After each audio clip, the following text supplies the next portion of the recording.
What's going on, guys? It's Nick here, back with another video. Before we start, I don't know how exactly it's going to come out, but my eye might look a little bit odd in this video. Apparently, I'm allergic to something in my apartment, so that's pretty cool. But the show must go on, so we're just going to record anyways and hope I don't die during this. So, we'll be going over every backfield today, talking about which running backs we want to be starting, be sitting, who's got a little bit more upside or downside this week in particular. But before we do that, have to start things off with the stat of the day. Yesterday's stat was Calvin Ridley, Tyreek Hill, and DK Metcalf rank 1st through 3rd in air yards per game. I asked you who ranks 4th, and the answer is Stephon Diggs. And Adrian Maliaco, I think that's how it's pronounced, was the first to get that one right. Today's stat, what running back currently leads the league in rushing yards over expectation per carry? All right, so championship weekend, a little bit different for the days you're going to have games this week. So no Thursday game, but we have a Friday game. So on Christmas, there will be a game. There will be 3 games on Saturday. And then I think Sunday is a pretty normal setup, a decent amount at 1 o'clock, and then maybe like 4 games at like 4:30. And then we got the 1 Sunday night and 1 Monday night. So the big difference is that there are 4 games being played Friday and Saturday. So make sure you know that. Don't go into Sunday thinking that nothing has been played yet and then realize you started some scrubs for no reason. So we will start off with the Christmas game. I believe it's like 1 o'clock, but it's sometime in the afternoon. And that'll be Vikings and Saints. That should actually be a really, really good game. Game is a 51.5 point total, and the Saints are 7-point home favorites. This one is extremely easy. You're starting Dalvin Cook and Alvin Kamara and no other running back in this game. The first Saturday game is going to be 1 o'clock Eastern, where the Bucks will take on the Lions. This game has a really high 53.5 point total, and the Bucks are 9.5 point road favorites. For the Bucks, Ronald Jones is very likely going to be out again, so Leonard Fournette should be the lead back, and it's a really, really nice matchup against the Lions. So, I mean, at this point, you must know that we say it every week. They've allowed the most fantasy points per game to opposing running backs. They're not a good run defense. Anyone can succeed against them. Assuming they keep Fournette's role the same, he's basically a running back 2. They really don't want to use him, but they don't want to use any running back on this team that's not named Ronald Jones. Like, they just don't want to use any of their guys. So I would expect Fournette to play in that like 60 to 70% of snaps range. That's probably going to result in around 15 to 17 carries, 4 to 5 targets. He's going to probably get all the goal line work. And so he's not good. He's not good at football, so he could fail. But the combination of volume and matchup just makes him a running back 2. I don't think you could rank him any lower than that. On the Lions, we see Kerryon Johnson get 0 touches on 7 snaps. We saw Adrian Peterson 6 touches on 16 snaps. And then Swift, 19 touches on 42 snaps. This is Swift's backfield. And we should expect each week going forward 18 to 20 touches, assuming that maybe 3 or 4 of them come through the air. But in general, it's kind of a split that we expect Leonard Fournette to have as well. But I mean, we think Swift is a better running back than Leonard Fournette, but it's going to be a similar split. You're in that 15, 16 carry range. You're in that 3 or 4 reception range. So when we talk about Fournette, it's like Fournette's not that good, but he's playing the Lions, so that boosts it.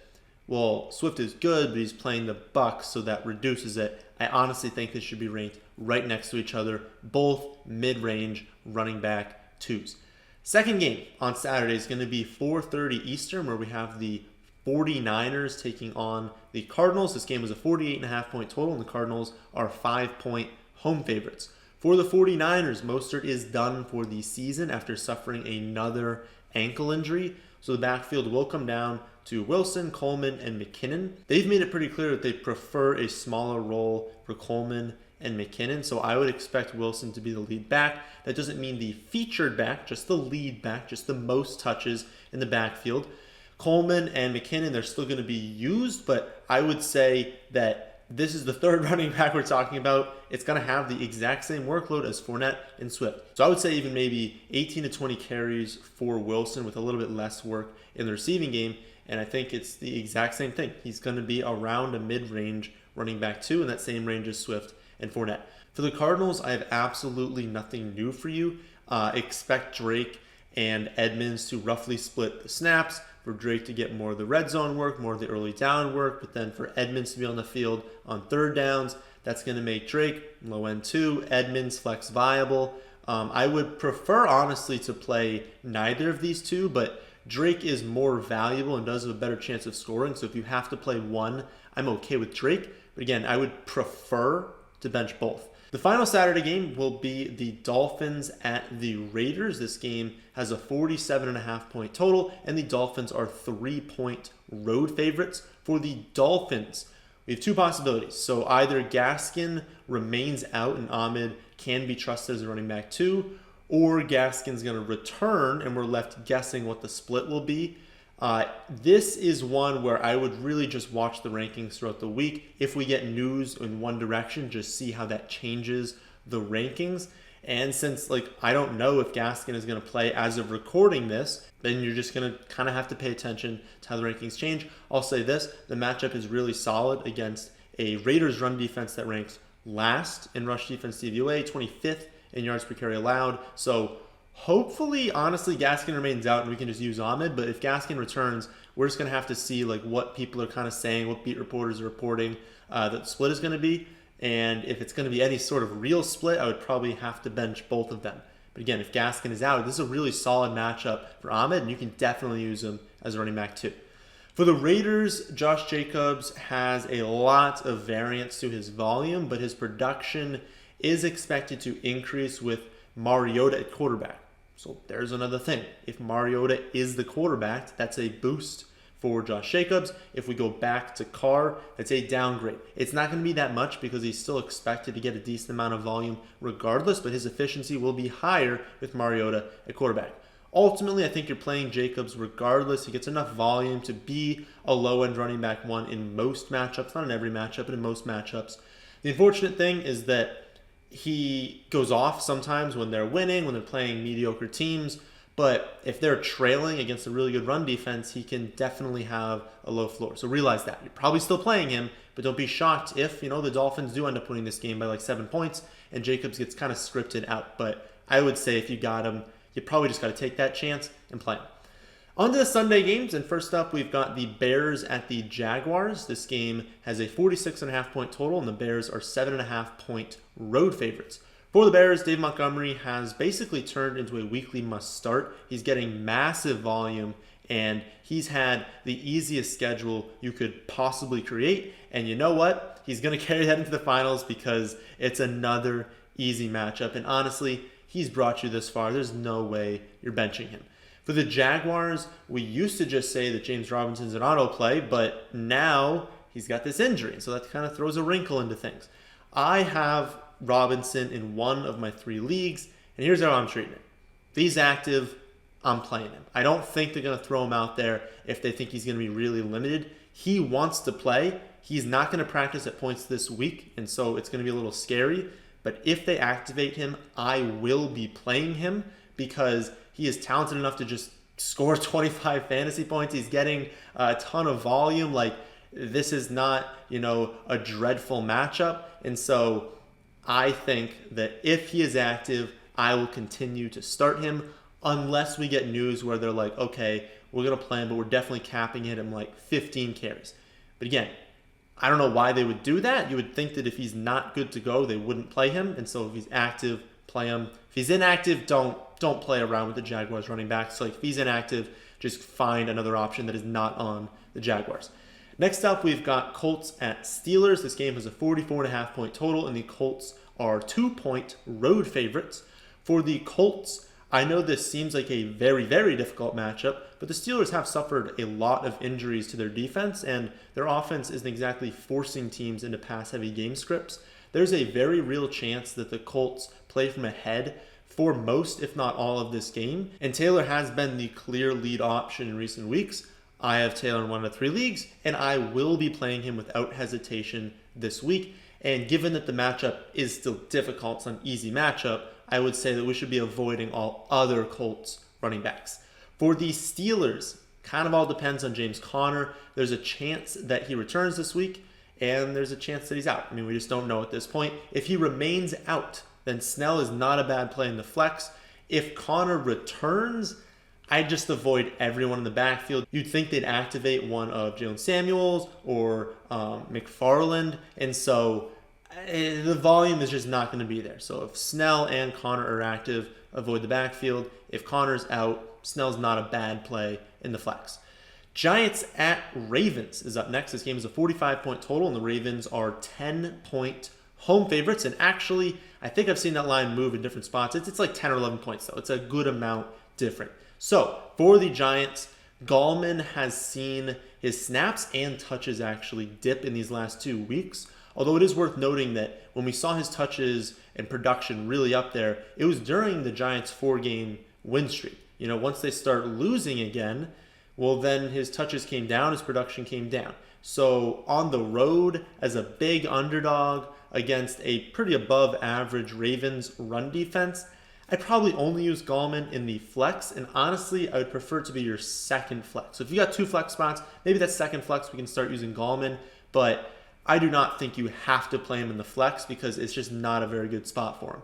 For the Ravens, my boy Dobbins just continues to get it done each and every week. He has scored and been over 50 rushing yards in 4 straight games, and he's honestly the reason in one league that I have made the playoffs, advanced in the playoffs, and so as an 11-point, 10-11, remember, point home favorite against, a good Giants defense, but one that is most easily attacked on the ground. You would prefer to run on the Giants.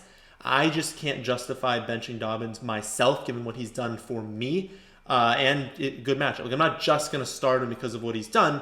Look at the matchup. Whenever you have a team that loves to run the ball at home as a pretty big favorite, a relatively decent total, it's not a 40-point total. We're not avoiding the game because of the total, against a defense you'd prefer to run on, that just feels like a really good spot for me. Gus is the only other running back you'd consider on the Ravens, but he hasn't had over double-digit carries since week 9, and so, I don't know, you probably got to be in a 16-team league to go there. Next up, we've got the Falcons at the Chiefs. This game has been bet up to 54 points, and the Chiefs are 10.5-point home favorites. For the Falcons, Todd Gurley is no longer the starting running back, but honestly, he's been under 40% of the snaps in 4 straight weeks, so this isn't really news here. It is a winning strategy, just staying away from spots like this. We've got no idea who the running back is, but you know what? When's the last time a viable running back score came out of the Falcons offense this season? It's been a while. I would be shocked if you're comfortable starting a Falcons running back. For the Chiefs, Clyde is out, so they're probably going to use Bell a lot, and then Darrell Williams will kind of switch in and out with him, but definitely will get fewer snaps than Bell. Bell will not be featured, I don't think, but he's definitely going to get a good amount of work in the receiving game, and he's probably going to get some goal line opportunities. He's honestly kind of tough to rank, though. I mean, I have him slotted in at 20 right now, behind guys like Taylor and Dobbins, but then ahead of guys like Gallman, Edmonds, Singletary, and so that's kind of the range I see him at, and I can definitely see you starting him in the flex, especially if you were really comfortable with your starting roster, but then the flex spot was kind of mix and match here and there, and you added him off free agency this week. Yeah, I think he's a solid play in that area, but he's one that I would watch the rankings on throughout the week because I do think we're going to get news on kind of how much they expect to use him. And if he's going to play like 78% of snaps, yeah, I mean, you should probably be using him in the flex. But again, watch the rankings on that one. Browns at Jets is up next. This game is a 47-point total, and the Browns are 9.5-point road favorites. For the Browns, Nick Chubb is definitely an auto start every week, and it's not a bad week to start Kareem Hunt in the flex or running back too. Definitely got a lower floor than we would like. Probably not a massive ceiling, but Vegas is projecting a lot of points to be scored on the Browns side, and they should win the game. Apparently, we saw with the Rams, it's not a lock, but they should win this one. And so I would think if you've got a strong team and you're struggling at flex and running back too, I don't feel bad about starting Kareem Hunt, but definitely don't just force him in the lineups. If you like your lineup, you don't need to play Kareem Hunt.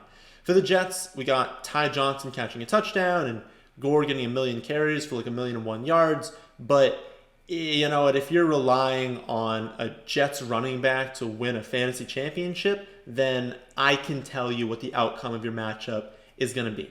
I'd stay away from this team. Next up, we've got the Bengals at the Texans. This game has a 46.5-point total, and the Texans are 8.5-point home favorites.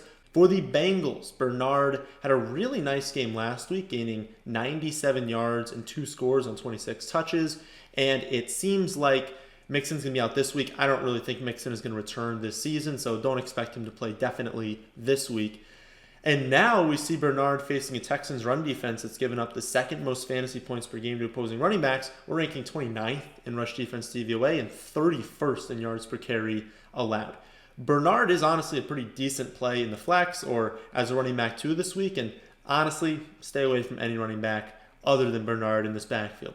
For the Texans, we went over David Johnson earlier in the week, but in short, don't expect 11 receptions every single week. He got a lot of extra snaps and touches with Duke out. If Duke remains out, then David Johnson is a solid play, and you could probably use him at the running back 2 spot, but he'll probably project as a low-end running back 1, and I'm not in love with that. So if you look at projections and Duke is out, he's probably going to project in like the top 12. I would just feel much more comfortable with him as a running back 2. I don't really love him as a running back 1. I would say that, again, if Duke is out and you got him and you're like, I need this running back 2 spot, definitely. Because I think he's going to play enough snaps, get enough scoring chances, get enough targets to definitely be worth that spot. If Duke is back, then this is another one where I want to watch the rankings. I want to try and figure out exactly what we expect the split to be. And I would say that he's probably still able to be played at running back 2, but it's much more of a low-end running back 2, and it'd be better in that flex or second flex spot. Next up, we've got Broncos at Chargers. This game has a 48.5-point total, and the Chargers are 3.5-point home favorites. For the Broncos, Lindsey has been really, really bad this season, so I would imagine that you're benching him outside of maybe 18-team leagues.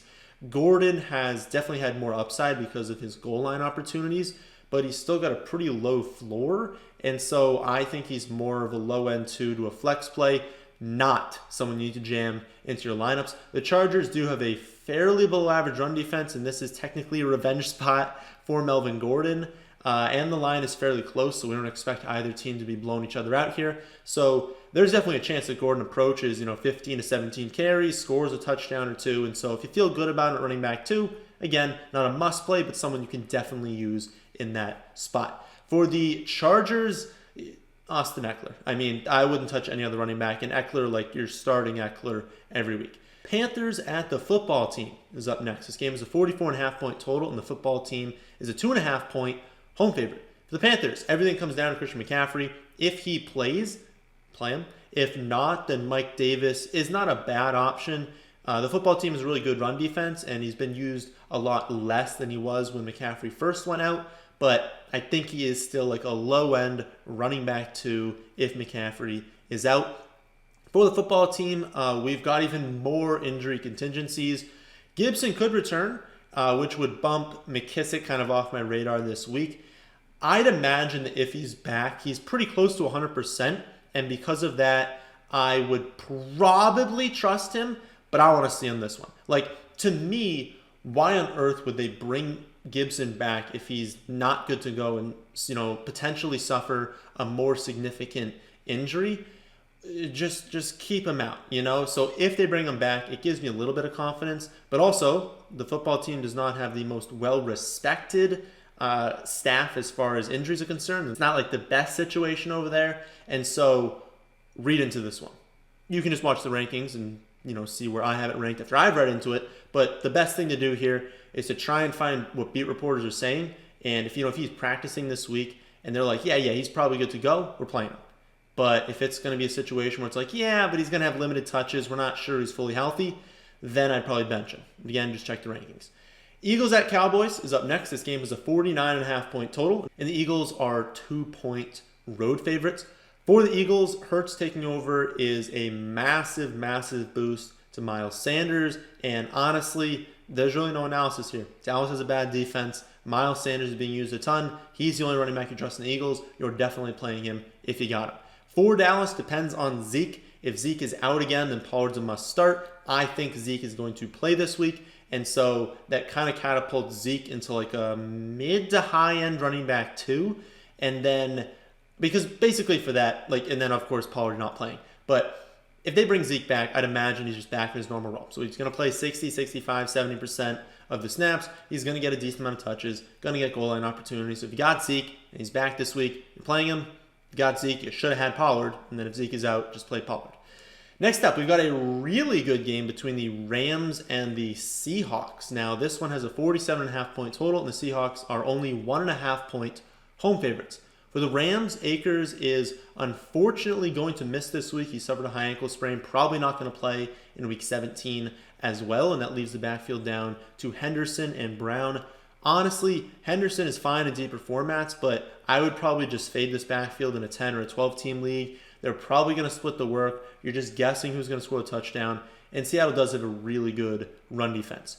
For Seattle, we saw Carlos Hyde have like a 50-yard rushing touchdown last week, but he only had 4 touches on 10 snaps. Now, maybe he gets a few more snaps because of that long run, but in general, like you're not playing Carlos Hyde. Compare that to 17 touches on 40 snaps for Chris Carson. Definitely have more faith in him. Given the matchup against the Rams, though, it's pretty tough. I mean, the Rams rank 2nd in yards per carry allowed. They've given up the 4th fewest fantasy points to opposing running backs, and so definitely not playing Hyde. I think Carson is a volume-based running back too, but one with limited upside given the matchup. The Sunday night game will be between the Packers and the Titans. That should be a really, really fun game to watch, and is honestly the easiest one to break down. Really high total game, close spread, 2 elite running backs. You're starting King Henry and Aaron Jones. The Monday night game this week is going to be Buffalo at New England, and this game has seen its total bet up to 46 points, and the Bills are 7-point road favorites. For the Bills, Singletary and Moss continue their really annoying 50-50 split. Singletary had a decent game last week, but it was basically all coming on one long touchdown run when they were up by like 100 points with 60 seconds left. Aside from that one play, he had a pretty forgettable game. And the matchup is solid. We got to consider that. I mean, the Patriots are just not a good team at this point. They're not good on defense, and especially losing Gilmore. Like, I'd imagine that the Bills are just able to walk up and down the field in this one. It's going to be tough knowing where the scoring is going to come from, and they do throw the ball when they get close, and Josh Allen also runs a ton in, so the scoring chances for Singletary and Moss aren't really there. And then if they're splitting the work, I mean, what are you going to do with, 12 touches? 12 touches, they're probably on average going to get you 7 or 8 points. And so if you want 7 or 8 points, then sure, use them in the flex. But honestly, I'd rather just find a better option than these two. For the Patriots, it's technically dependent on Damian Harris. But let's be honest, I mean, you don't want to be playing a Patriots running back in the fantasy championships, especially as a touchdown underdog. If you made the finals, starting Damian Harris or Sony Michel, then congratulations for playing in the easiest league out there. But for everyone else, you can definitely do better than a Patriots running back. So that's a breakdown of every backfield in championship weekend. Remember that the website is free for the rest of 2020, and so you can see my exact rankings at all positions over there, as well as a bunch of other information, thefantasyfootballadvice.com. So that's the end of this one. Hope you all did enjoy. If you did, then how about hitting that like button, and how about subscribing to the channel if you're new? Thanks for watching.